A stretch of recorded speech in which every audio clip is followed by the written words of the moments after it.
Welcome back to ATI's YouTube channel. Today we will be showing you how to place your Thermal Mirage Dissipator over your suppressor. In this case, we'll be placing it over a faux can, as you can see.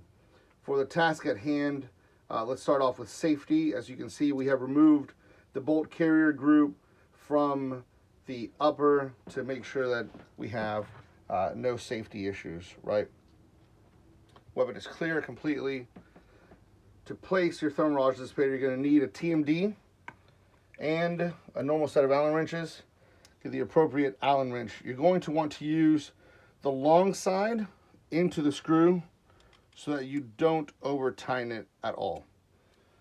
Now we get the upper, slide the TMD over the suppressor or faux can, like in this case.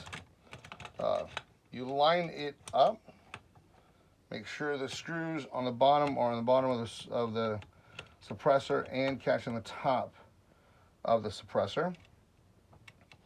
Now we start tightening just a little bit on either side so that we don't over tighten any one particular side.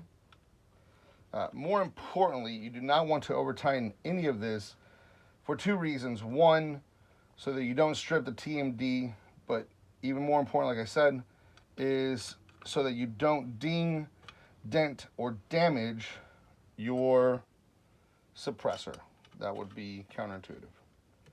Now, tighten that up. You're just going to want to tighten it just enough with your finger and your thumb. Do not over tighten it. I cannot stress that enough. Tighten that, there we go. And then last one, bam. Okay, and that is how your TMD goes on. It's lined up with the bottom of your upper. This is how it goes. You see your accessories still work without any blocking. If you have any questions or comments, please leave them down below. Please visit our website at Alwood Tactical Innovations and have fun. Thank you.